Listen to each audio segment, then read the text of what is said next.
India has seen its biggest single-day spike in COVID-19 infections linked to an outbreak at a fruit market in the southern city of Chennai.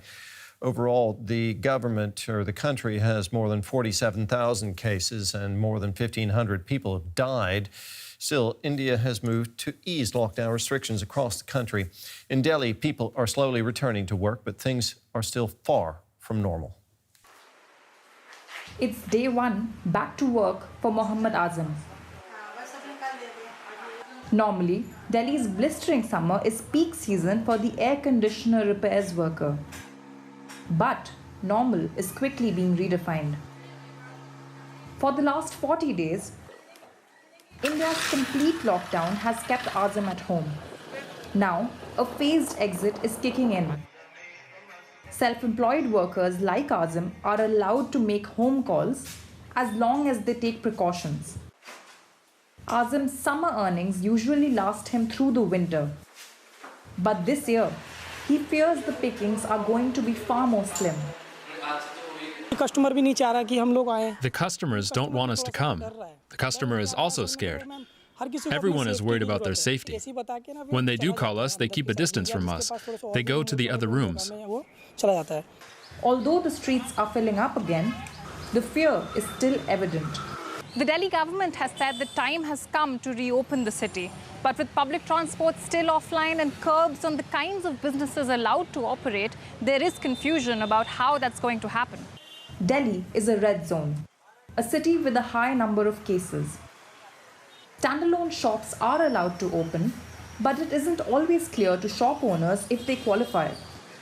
After over a month of zero earnings, they are sprucing up anyway, hoping to reopen.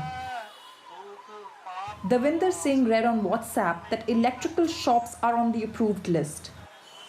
He is still keeping his shop half shuttered, just in case the authorities tell him otherwise. And there is another problem. With public buses off the roads, the only employees who can make it to work are those who live within cycling distance. Those who can make it will come. I'll pick up what I can myself. We can't call many of our employees anyway because we have to maintain distance. Business is slow, but at least the city is gradually coming alive. Azam doesn't want to get his hopes up because he knows a spike in cases can cause another shutdown. In these uncertain times, every job is a blessing. Well, for more now, we are joined from Delhi by our correspondent, Nimisha Jaiswal, who filed that report. Nimisha, India's government is easing restrictions even as parts of the country are reporting a rise in infection numbers. How concerned are people about the virus spreading further? Well, Terry, there definitely are concerns because even off of an over 40-day complete lockdown, India is closing in on 50,000 cases. But also we have to look at the economic impact of this 40-day lockdown. Already India was in an economic slowdown, and the impact of this lockdown has hit the poorest sections of the Indian population the hardest. And this has been one of the key concerns for the government. Restarting the economy in a fashion has been a key concern.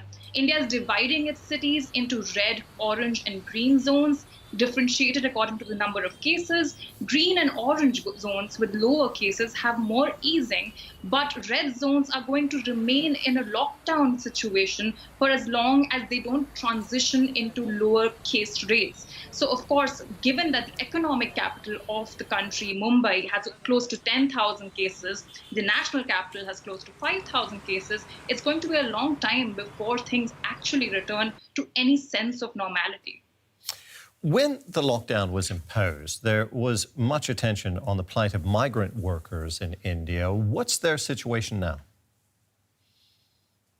Well, Terry, again, one of the primary concerns of this government, especially after facing heavy criticism about the mismanagement of the migrant situation, has been the plight of the migrants. Now, many migrants fled the urban centers they live in, like Delhi and Mumbai, on foot when the lockdown was first announced. This exodus was quickly stopped because there were concerns that these migrants might carry the virus back with them to their home villages. Now, shortly before the easing began, the migrants were told that special trains would be deployed to take them back home. Right now, the railways in India, much like air travel and bus travel, it's completely shut down, but there are special provisions being made. These migrants will be quarantined back home. But again, concerns about the restarting of the economy. Urban centers depend heavily on migrants to operate. So now that the migrants are finally going home, how exactly are these urban centers supposed to function? So again, this is going to be a serious challenge for India to truly restart. Nimisha, thank you very much for your reporting and for your observations there. It's DW's Nimisha Jaiswal in Delhi. Here's a roundup now of some of the latest pandemic news. The virus has forced Indonesia to postpone regional elections slated for September. They'll now be held in December at the earliest. South Korea reported only 2 new cases. Officials said both were detected during screenings at airports. There were no new local transmissions. The White House is set to disband the task force responsible for the pandemic by early June. President Trump said coordination of the U.S. response was moving to a new phase, focusing on the aftermath of the outbreak. And Brazil posted a daily record of 600 deaths, a further sign that the nation is still in the thick of its battle against COVID-19.